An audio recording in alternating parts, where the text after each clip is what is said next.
SMP Negeri 1 Banjarmasin membuka kesempatan bagi calon pendaftar yang ingin masuk melalui jalur zonasi wan perpindahan.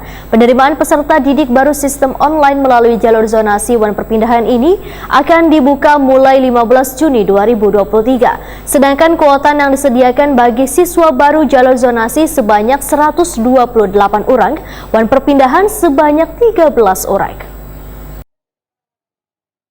SMP Negeri 1 Banjarmasin kadahannya membuka penerimaan peserta didik baru sistem online melalui jalur akademik, non-akademik, wan afirmasi, namun membuka kesempatan pula bagi calon pendaftar yang ingin masuk melalui jalur zonasi wan perpindahan. Penerimaan peserta didik baru sistem online melalui jalur zonasi wan perpindahan ini akan dibuka mulai 15 Juni 2023. Sedangkan kuota yang disediakan bagi siswa baru jalur zonasi sebanyak 128 orang, wan perpindahan sebanyak 13 orang.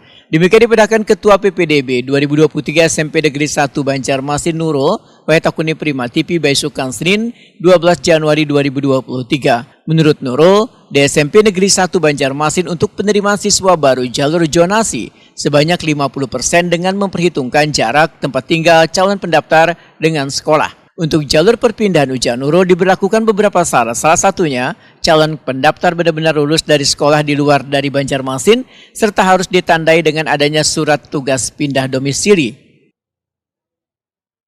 Selesai tanggal 15 ya, setelah selesai akademik, non-akademik dan afirmasi baru zonasi dibuka.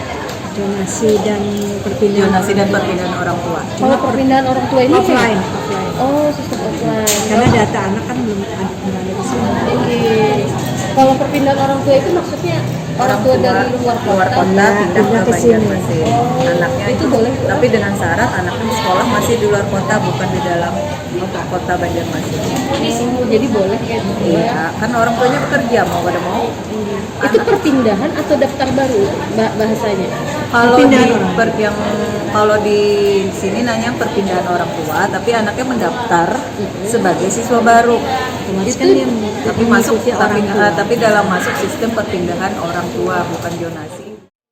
Sementara itu, penerimaan siswa baru untuk jalur bidang akademik dengan daya tampungnya sebanyak 51 siswa, non-akademik 26 siswa, wan jalur afirmasi sebanyak 38 siswa, dibuka mulai 12 sampai 14 Juni 2023.